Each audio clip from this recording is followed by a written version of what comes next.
50-ാം വാർഷിക നിറവിലാണിപ്പോൾ Ajman police.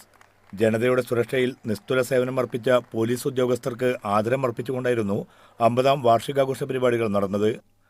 ആഘോഷഭാഗമായി ഒട്ടേറെ നവീകരണ പദ്ധതികളാണ് അജ്മാൻ പോലീസ് പ്രഖ്യാപിച്ചിരിക്കുന്നത്. Ajman sports and cultural club സ്റ്റേഡിയത്തിൽ നടന്ന വാർഷികാഘോഷ പരിപാടിയിൽ 6000-ലേറെ പേരെ അണിനിരത്തിയാണ് പോലീസ് ലോഗോ അവതരിപ്പിച്ചത്. ലോകത്ത് ഇത്രയും പേർ ചേർന്ന് ഒരു ലോഗോ പ്രദർശനം നടത്തുന്നതും ഇതാദ്യമാണ്. അഭിമാനത്തിന്റെ 50 ആണ്ടുകളാണ് തങ്ങൾ പിന്നിടുന്നതെന്ന് അജ്മാൻ പോലീസ് മേധാവി major general Sheikh Sultan bin Abdullah Al Nuaimi അഭിപ്രായപ്പെട്ടു. Police start in 1967. The police is suddenly changed for everything.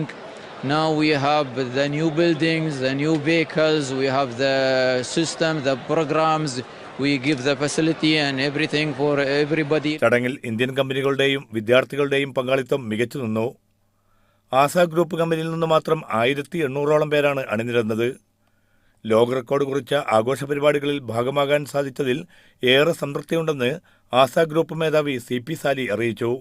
ഞങ്ങളുടെ എല്ലാ തൊഴിലാളികളും ഞങ്ങളുടെ എല്ലാ സഹപ്രവർത്തകരും ഇതിൽ ഒരു ഭാഗമാവാൻ സാധിച്ചതിൽ ഞങ്ങൾക്ക് വളരെയധികം സന്തോഷമുണ്ട്. ഇനിയും അജ്മാൻ ഗവൺമെൻറ്റിനും അജ്മാൻ പോലീസിനും എല്ലാ ഭാവുകങ്ങളും ഇതിന് ഈ ഒരു അവസരത്തിൽ ഞാൻ നേരുകയാണ്. അജ്മാൻ ഹാബിറ്റാറ്റ് ഉൾപ്പെടെ നിരവധി വിദ്യാലയങ്ങളിൽ നിന്നുള്ള കുട്ടികളും ചടങ്ങിൽ സംബന്ധിച്ചു. Media 1 Ajman.